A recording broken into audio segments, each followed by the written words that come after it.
असांजे अॼु जे टॉपिक जो टाइटल आहे बेटा एब्सोल्यूट ग्रेविटेशनल पोटेंशियल एनर्जी। हिन खां पहिरियां असां पोटेंशियल एनर्जी जो कंसेप्ट पढ़ी आया आहियूं त पोटेंशियल एनर्जी आहे छा, उन खे छो था यूज़ कयूं, छो था यूटिलाइज कयूं, उहो असां पढ़ी आया आहियूं, डिस्कस करे आया आहियूं। अॼु जेको असां पढ़ण पिया आहियूं त एब्सोल्यूट ग्रेविटेशनल पोटेंशियल एनर्जी, पहिरीं ॻाल्हि त हिन जी असांखे ज़रूरत पई छो।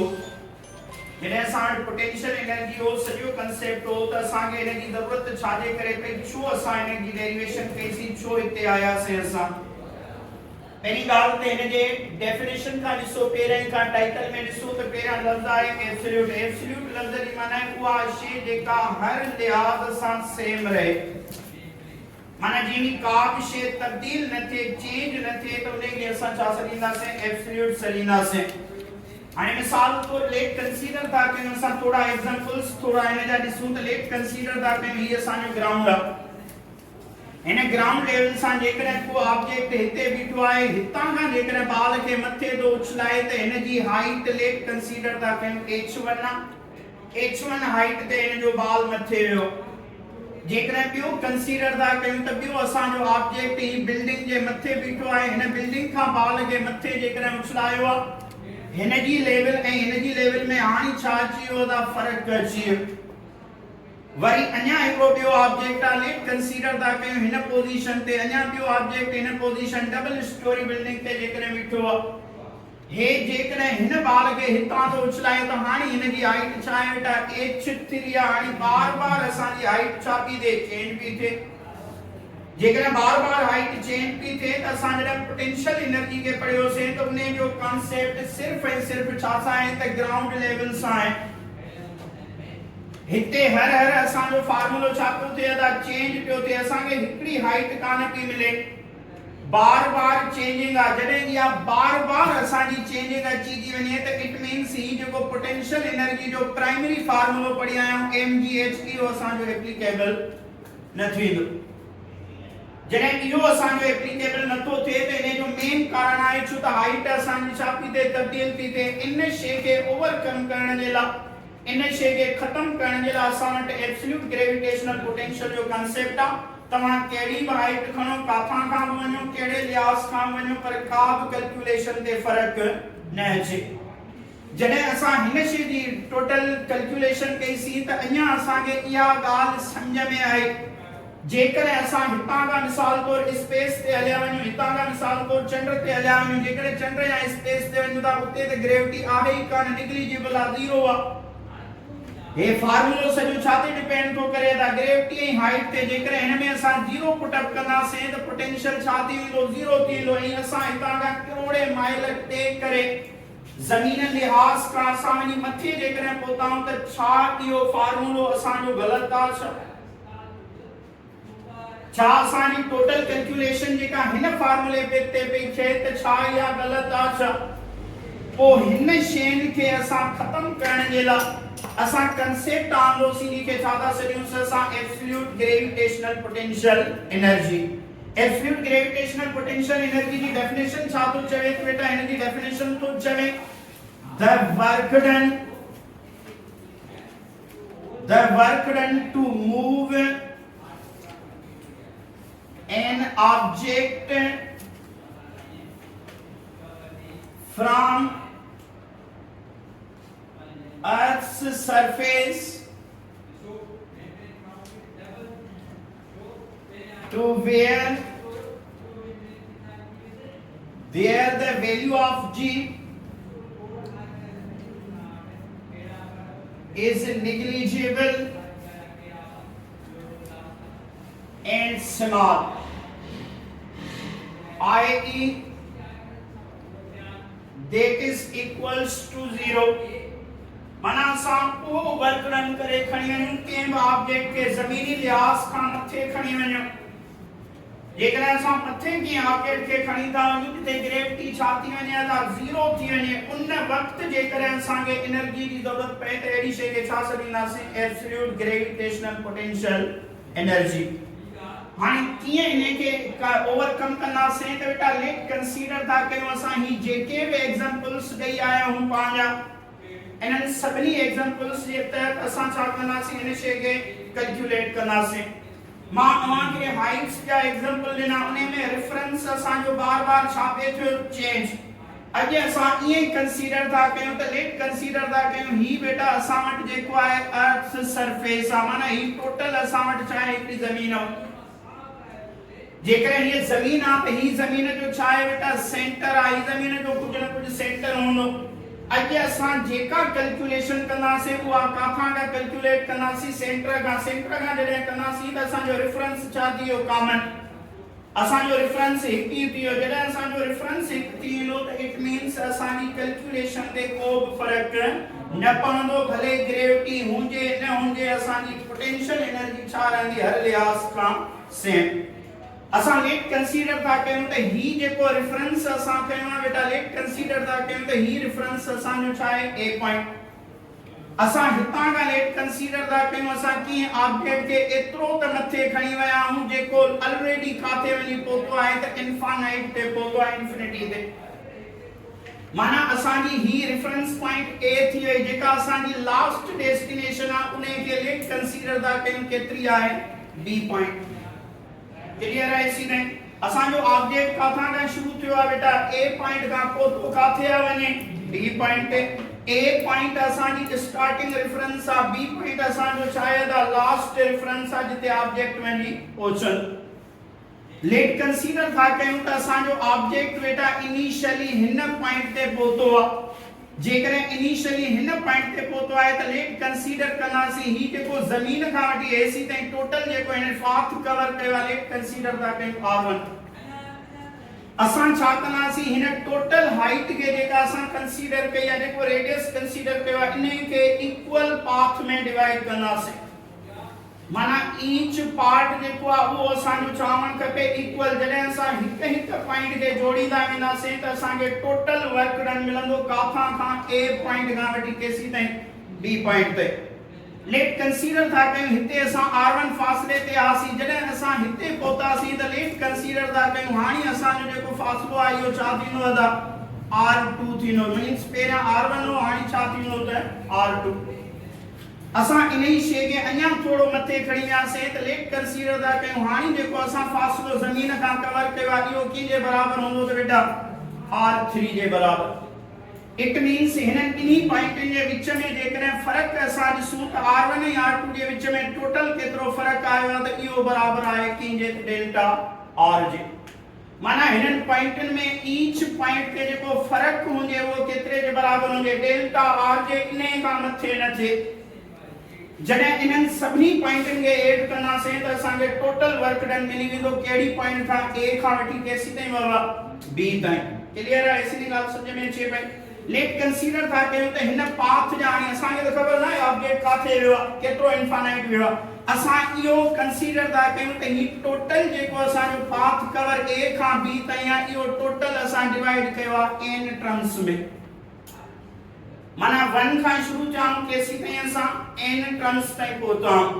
असां छा कंदासीं हिन टिनी पॉइंटनि जे विच में टोटल पहिरियां त कढंदासीं average and force.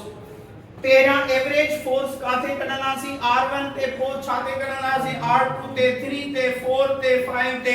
Up two केसी ते एवरेज फोर्स कढंदासीं त nth टर्म ताईं। पर कुछ शॉर्टकट्स यूज कंदासीं जंहिंसां असांजी कैलकुलेशन छा थी वेंदी आसान। असांखे डेल्टा r जी ख़बर हुअण खपे।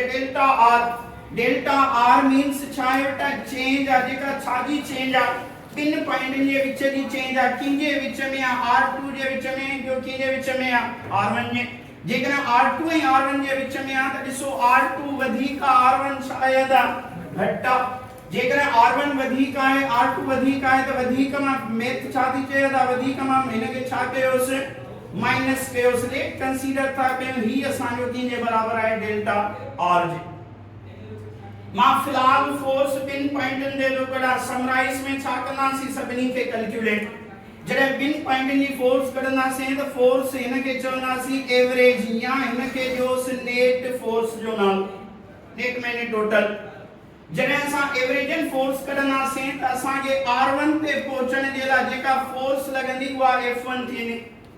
जॾहिं असां R2 ते पहुचंदासीं इते जेका फोर्स लॻंदी उहा कहिड़ी थींदी असांजी F2 थी। क्लियर आहे इसी ताईं। वरी जॾहिं थर्ड ते पहुचंदासीं त छा थींदी F3 थींदी। जॾहिं असां इन फोर्स के as a net कढंदासीं in terms of average, फिलहाल इन जी था कढूं त एवरेज कीअं कढबो आहे बेटा, टोटल फोर्सेस जेतिरियूं आहिनि उन्हनि खे सम कयो, ओतिरे सां उनखे छा कयोसि त डिवाइड कयोसि। जॾहिं असां ॿिनि ऑब्जेक्ट जी ॻाल्हि था कयूं, ही जेको मथे ऑब्जेक्ट वञे पियो इन जो कुझु न कुझु छा आहे त मास आहे। हे जेकॾहिं ज़मीन आहे सॼी त इन ज़मीन जो कुझु न कुझु छा हूंदो बेटा, मास हूंदो, ऐं उहो छा आहे त मास ऑफ अर्थ आहे। जॾहिं असां हिन शइ खे ॾिसूं था त एट अ टाइम असां वटि ॿ मासिस थी विया। जॾहिं ॿिनि मासिस जी पाण में असां रिलेशन था ॾिसूं त असांखे न्यूटन थो चवे त लॉ ऑफ ग्रेविटेशन एप्लीकेबल थी वेंदो, ऐं लॉ ऑफ ग्रेविटेशन फार्मूलो तव्हां पढ़ी आया हो बेटा, किंजे बराबर आहे कैपिटल जी मास ऑफ हिते अर्थ था लिखूं हूअं m1 m2 हूंदो आहे। ॿिए नंबर ते छा था लिखूं सदा मास ऑफ ऑब्जेक्ट था लिखूं, अपान में छा हूंदो आहे r स्क्वायर, त हिते जनरली छा था लिखूं असां r स्क्वायर। क्लियर है इसी पे। असां छा कयोसीं हिन शइ जी कैलकुलेशन जे लाइ बेटा हिते लिखंदासीं f नेट बराबर हे किंजे बराबर थींदो, जेकॾहिं मां हिन फार्मूले खे 1/2 ॿाहिरि कढी छॾियांसि, जेकॾहिं इन खे ॿाहिरि कढी छॾियूं त अंदरि छा बचंदो बेटा, सिंपल असांजो फार्मूलो छा ठही पवंदो f1 प्लस f2। अदा सही आहे इसी। हिन शइ जी कैलकुलेशन कंदासीं त हिते छा थींदो f नेट बराबर 1/2 सेक। जॾहिं असां हिन फोर्स खे हिन सिचुएशन में लिखंदासीं त f1 जी जगह ते छा लिखूंसि, कैपिटल जी m ऑब्जेक्ट अपान में 1 ते आयूं त 1 जो फासलो छा आहे बेटा r1, त छा कंदासीं r1 जो होल स्क्वायर। ए प्लस ही निशानी ॿिए ते आयूं त ॿिए जे लाइ छा लिखंदासीं, कैपिटल जी m अपान में छा ठही पवंदो r2 जो छा कंदासीं होल स्क्वायर। क्लियर आहे बेटा, इसी की ॻाल्हि सम्झ में अचे पई। हाणे हिन में शयूं ॾिसो त असांजूं काफ़ी कॉमन आहिनि, जेके शयूं कॉमन आहिनि त उन्हनि खे छा कढो बेटा हेठि ॿाहिरि कढी अचो, त हिन में जेका कॉमन आहे छा ठही पवंदो, कैपिटल जी m अपान में छा लिखंदासीं 2, हे असांजो हे 1 सां मल्टीपल थींदियूं को फ़र्क़ु न पवंदो, इनटू छा लिखंदासीं त बेटा हिते छा थी पवंदो 1/r1 जो होल स्क्वायर प्लस ही निशानी 1/, हिते छा ठही पवंदो बेटा r2 जो होल स्क्वायर। क्लियर है इसी टाइम, इसी की ॻाल्हि समझ में अचे पई। मिटाया मथा लिखी छॾियो, नोट करियो, जल्दी नोट करियो मेरे पास। हाणे ॾिसो असां हिन फार्मूले ते पहुतासीं, हाणे हिन जी छा कढंदासीं असां एलसीएम। जेकॾहिं हिन जी असां एलसीएम कढूं था त बेटा ही f नेट असांजो फार्मूलो सेम बराबर थी पवंदो capital G mass of earth mass of object अपान में ही 2। सिमिलर वे सां हिन खे जेकॾहिं कैलकुलेट था कयूं त हिन जी एलसीएम जॾहिं वेरिएबल्स असांजा चेंज वञनि त हिननि जी एलसीएम छा थींदी, हिननि ॿिन्ही जी प्रोडक्ट, हिननि ॿिन्ही जी जेकॾहिं प्रोडक्ट कंदासीं त छा लिखंदासीं r1 जो स्क्वायर गॾोगॾु छा लिखंदासीं r2 जो स्क्वायर। जॾहिं एलसीएम कढबी आहे त बेटा हे जेकॾहिं चेंज आहिनि त हिन खे हिन सां मल्टीप्लाई कयो, हिन खे हिन सां मल्टीप्लाई कयो क्रॉस मल्टीप्लिकेशन में। हिन खे जेकॾहिं मल्टीप्लाई कंदासीं त ही मल्टीपल फॉर्म में अची वेंदो बेटा r2 जो होल स्क्वायर प्लस ही निशानी गॾोगॾु छा अची वेंदो बेटा हिन पासे r1 जो असां छा कंदासीं होल स्क्वायर। इसी ते क्लियर असां सिमिलर वे में शुरू में पढ़ी आयासीं। सिमिलर वे में त असां पढ़ियोसीं ही जेको डेल्टा r चेंज आहे बेटा, यो डेल्टा r किंजे बराबर हो त असां हीअं लिखियोसीं r2 माइनस r1 जे। असांखे हिन मां r2 जी वैल्यू खपे, r1 हिते माइनस जो हेॾे शिफ्ट कंदासीं त प्लस इहो थी पवंदो त ही r2 बराबर किंजे ठही पवंदो डेल्टा r प्लस ही निशानी छा ठही पवंदो r1। इन्हें के पुट कयोसि की जी जगह ते त बेटा r2 स्क्वायर जी जगह ते पुट अप कयोसि। जॾहिं इन्हें जी जगह ते पुट अप कंदासीं त ही f नेट बराबर कैपिटल जी m अपान में छा ठही पवंदो बेटा 2 इनटू सिमिलर वे में r2 जी जगह ते छा लिखोसि ई वाली वैल्यू त छा लिखंदासीं बेटा ही डेल्टा r प्लस r1 इन्हें जो छा ठही पवंदो होल स्क्वायर। हे प्लस ही निशानी हिन सां गॾोगॾु छा अची वेंदो बेटा ही r1 जो होल स्क्वायर अपान में छा ईंदो बेटा हिन जे छा लिखियल आहे अपान में r1 जो स्क्वायर। सिमिलरली छा लिखंदासीं R2 जो स्क्वायर क्लियर है इसी ने उन खां पोइ नेक्स्ट हेड जेकॾहिं ॾिसूं असां इन ॻाल्हि खे कंटिन्यू कयूं सदा जेकॾहिं नेक्स्ट असां ॾिसूं था त हे वारियूं शयूं सेम आहिनि इन्हनि सां को बि रिलेट न कंदासीं इन्हनि खे सेम रखंदासीं त एफ नेट बराबर कैपिटल जी एम एम अपान में छा ठही पवंदो 2 इनटू छा लिखंदासीं जेकॾहिं ॾिसो त बेटा ही a plus b whole square वारो फार्मूलो ठीक है यो तव्हां मैट्रिक क्लास के अंदर पढ़ी आया आहियो a plus b whole square त हिन सॼे खे कंसीडर कंदासीं a जे बराबर हिन सॼे खे कंसीडर कंदासीं b जे बराबर a प्लस b जो होल स्क्वायर कंदासीं त छा ठही पवंदो बेटा ही डेल्टा r जो होल स्क्वायर ब फार्मूले जा प्लस a जी वैल्यू छा आहे बेटा डेल्टा r इनटू छा लिखंदासीं r1 जो हिते सेम फैक्टर प्लस छा ठही पवंदो r1 जो होल स्क्वायर प्लस ही r1 हिन जो पंहिंजो त r1 जो होल स्क्वायर अपान में छा लिखंदासीं सेम रिजल्ट्स जीअं लिखियल आहिनि r1 जो स्क्वायर r2 जो छा ठही पवंदो बेटा होल स्क्वायर क्लियर आहे इसी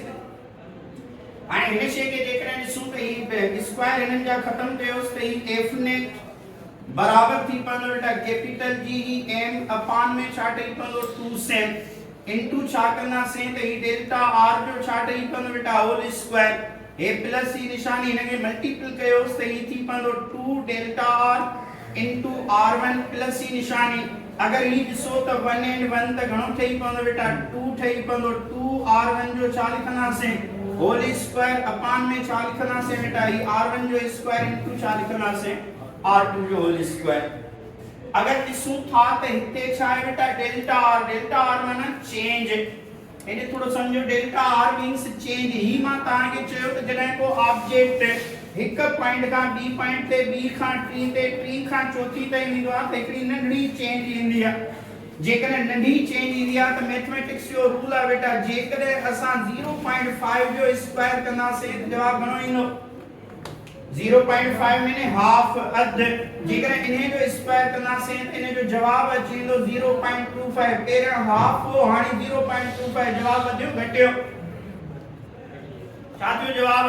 घटिजी वियो इट मींस जेतिरो नंढी वैल्यू जो स्क्वायर कंदासीं अञा जवाब छा पियो थिए असांजो घटिजे पियो श्रिंक पियो थिए इन्हे जे करे असां हिते रेफरेंस ॾींदासीं हे जेको डेल्टा r माना नंढी चेंज आहे असां छा कंदासीं हे जेको डेल्टा r स्क्वायर टर्म आहे इन्हे टर्म खे छा कंदासीं असां निगलेक्ट कंदासीं मींस इन्हे खे छा कयोसि कैंसिल कयोसि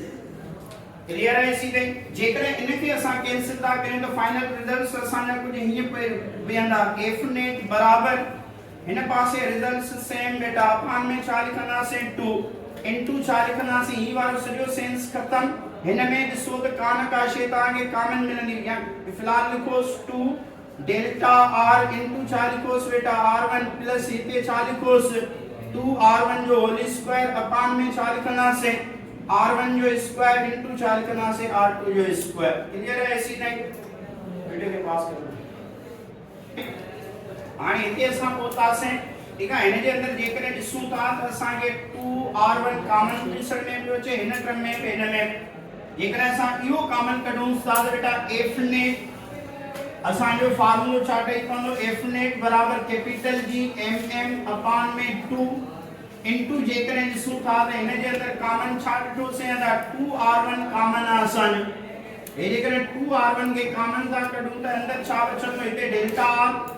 हे डेल्टा r बची वियो ही प्लस ही निशानी हिते छा बचो बेटा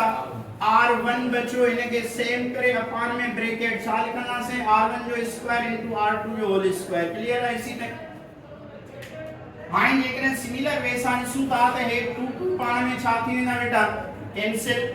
जेकॾहिं इहे कैंसिल थींदा त असांजो f नेट बराबर थींदो कैपिटल जी mm इनटू छा बची पवंदो त बेटा हिते असां वटि छा बचो हिकिड़ो r1 असां पहिरियां रेफरेंस ॾेई आयासीं त ही डेल्टा r प्लस r1 इहो कंहिंजे बराबर हो r2 जे मींस हिन डेल्टा r प्लस r1 जी जगह ते छा लिखंदासीं बेटा r2 लिखंदासीं अपान में छा लिखोसि r1 जो स्क्वायर r2 जो छा कंदासीं होल स्क्वायर क्लियर है इसी में हाणे हिन में जेकरे टर्म्स ॾिसूं था त बेटा हिकिड़ो r1 सां छा थी वेंदो कैंसिल, हिकिड़ो r2 सां छा थी वेंदो बेटा कैंसिल। जेकरे इहे कैंसिल थी था वञनि त असांजो f नेट बराबर कैपिटल जी mm इनटू हिते छा बचो त 1 पान हेठ था, हिते हिकिड़ो r1 बचो, ॿियो असां वटि छा बचो बेटा r2 बचो। क्लियर है इसी में जेकरे हिन के असां हिन शे सां मल्टीप्लाई कंदासीं त को फर्क न पवंदो, रिजल्ट्स असांजा सेम अची वेंदा। जे रिजल्ट्स असांजा सेम अची वेंदा त असांजो नेक्स्ट डेरिवेशन वञी हिन पॉइंट ते पहुचंदी। हाणे नेक्स्ट डेरिवेशन असां जेकरे कयूं था त बेटा ही f नेट बराबर हिन 1 खे मल्टीप्लाई कयोस त ही कैपिटल जी m अपान में छा ठही पवंदो बेटा r1 इनटू छा ठही पवंदो r2। हे सी ताईं असां सिर्फ ॿिनि पॉइंटनि जे विच में छा कढी आहे फोर्स, पर असां मथे डेफिनेशन में लिखी आयासीं त असांखे छा करणो आहे वर्क डन। असां वर्क जो हिन मथे को जिक्र कोने को कयो,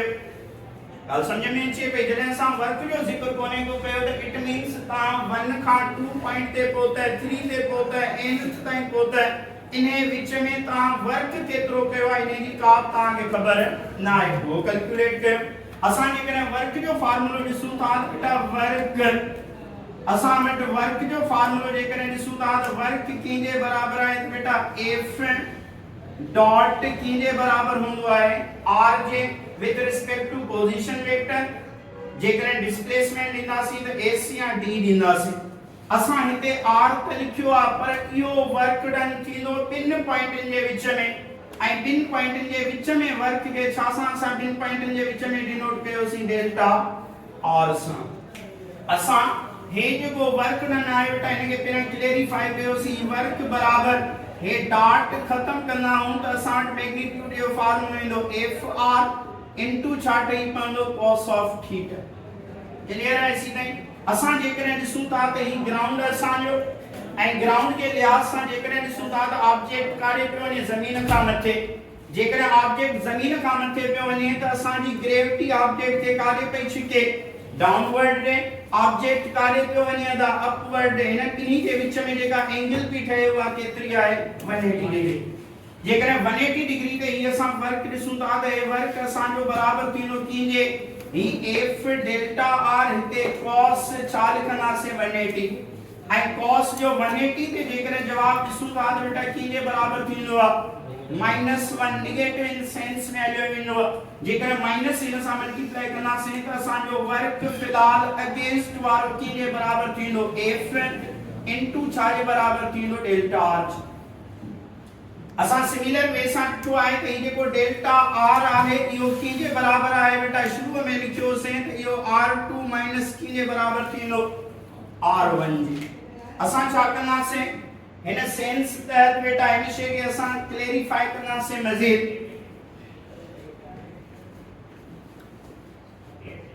इनके क्लैरिफाई करनासे इनके मजीद जेकॾहिं लिखूंस त f जी जगह ते ही नेट लिखोस बेटा त ही वर्क असांजो फाइनली वर्क बराबर f नेट जी जगह ते ही वारो फार्मूला लिखोस त छा लिखंदासीं capital G mass of earth mass of object अपान में छा लिखंदासीं बेटा r1 r2 into delta r जी जगह ते छा लिखोस डेल्टा r जी जगह ते छा लिखंदासीं त बेटा r2 माइनस छा लिखंदासीं r1। हाणे ही जेकॾहिं फैक्टर असांजो छा में आहे डिवाइडर फॉर्म में आहे, ही हिन खे डिवाइड थो करे त सिमिलर हिन खे डिवाइड थो करे। जेकॾहिं ॿिन्ही जो डिवाइडर फैक्टर आहे त ही वर्क बराबर थींदो कैपिटल जी m अपान में इनटू बेटा अपान में लिखोस इनटू फॉर्म में आणियोस हे r2 माइनस r1 अपान में छा लिखंदासीं बेटा r1 इनटू छा लिखंदासीं r2। क्लियर है इसी में हे असांजो छा आहे डिवाइडर फैक्टर आहे। हे जेकॾहिं डिवाइडर फैक्टर आहे त मैथमेटिक्स जो रूल आहे इन टिनी जो हिस्सो आहे ऐं हिस्सो छा कयोसि बेटा सभिनी खे विरहाइजो। जेकॾहिं हिस्सो असां विरहाए था ॾियूं त ही असांजो फार्मूलो हीअं ठही पवंदो f वर्क बराबर कीजे ठही पवंदो त बेटा हेॾां वारी रिजल्ट्स सभु सेम हे सभिनी खे विरहाए ॾियोसि त ही r2 अपान में छा लिखंदासीं r1 r2 विच ते माइनस जी निशानी हिते छा लिखियल आहे बेटा r1 अपान में छा लिखंदासीं r1 and r2। Similar way सां ही r2 सां छा थी वेंदो बेटा कैंसिल। हे r1 सां छा ठही वेंदो कैंसिल जेकॾहिं इहो कैंसिल थींदो वञे त ही वर्क बराबर कैपिटल जी mm इनटू छा ठही पवंदो त 1 अपान हिते छा बचो बेटा r1 माइनस अच्छा इन में नेगेटिव साइन सा ठीक है हिते सॉरी बेटा हिते माइनस ॾिजो सभिनी खे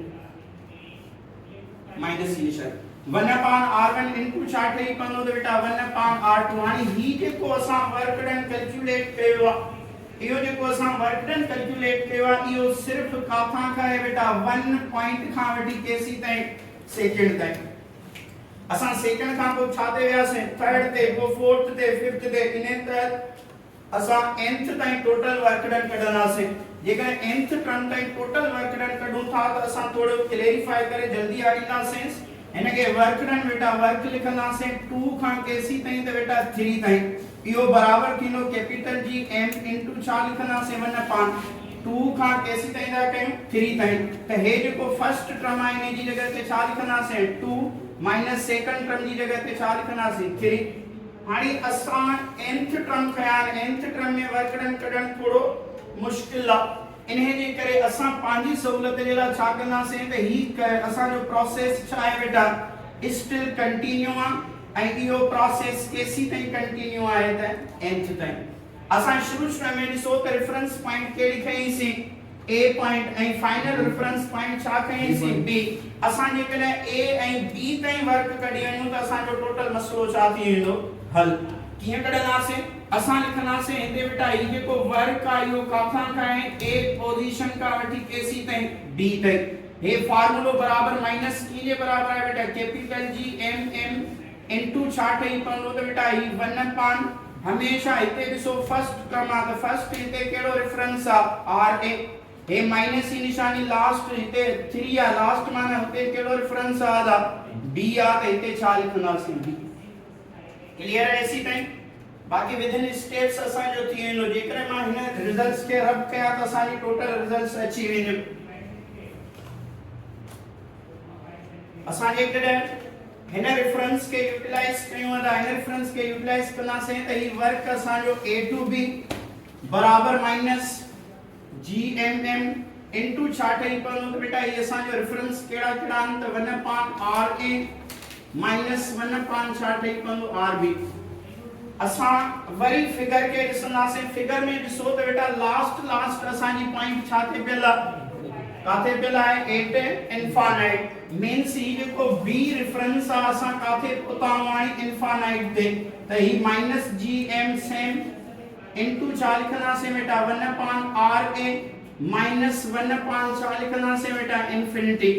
ऐं तव्हां जेकॾहिं मैथमेटिक्स जा स्टूडेंट आहियो जे पढ़ियो हूंदो तव्हां त तव्हांखे इहा रिजल्ट्स ख़बर हूंदी 1 अपान इंफिनिटी जेकी आहे कंहिंजे बराबर हूंदी आहे 0 जी इट मींस हिन 1 अपान इंफिनिटी जगह ते छा लिखंदासीं बेटा हे वर्क a to b इन जी जगह ते छा लिखंदासीं असां 1 अपान ra इन जी जगह ते लिखंदासीं 0 0 के कंहिं बि शइ मां सबट्रैक्ट कयो या छा त को फ़र्क़ु असांजो न पवंदो जेकॾहिं को फ़र्क़ु नथो पवे त असांजी फाइनल जेके रिजल्ट्स आहिनि असांजा फाइनल रिजल्ट्स जेके आहिनि बेटा वर्क जा उहे बराबर थींदा a to b बराबर minus capital G mm into छा ठही पवंदो 1 अपान ra इनके मल्टीपल फॉर्म में आणियोस त असांजो वर्क a to b हे बराबर थींदो minus capital G m into अपान में छा ठही पवंदो बेटा ra असां वर्क एनर्जी थ्योरम पढ़ी आयासीं या उन्हें खां अलावा वर्क एनर्जी असां प्रिंसिपल पढ़ी चुका आहियूं असां ईअं चवंदा आहियूं त वर्क तॾहिं ई थींदो आहे जॾहिं एनर्जी हूंदी वर्क असांजो तॾहिं ई थींदो जॾहिं ऑब्जेक्ट में छा हूंदी असांजी एनर्जी थींदी त असां हिन रेफरेंस के फाइनली हीअं यूटिलाइज कंदासीं त ही जेको वर्क थियो आहे उहो कंहिंजे करे थियो आहे बेटा एनर्जी जे करे ऐं एब्सोल्यूट पोटेंशियल खे छा सां रिप्रेजेंट कजे u सां हिते शॉर्ट में छा लिखंदासीं abs मींस एब्सोल्यूट हे माइनस की निशानी capital G mass of earth mass of object अपान में जॾहिं की शइ खे जनरल वे में पढ़ो आहे रेफरेंस ना आहे ॾिबो त फाइनल रेफरेंस छा ॾींदासीं r ॾींदासीं that is our required expression for absolute potential energy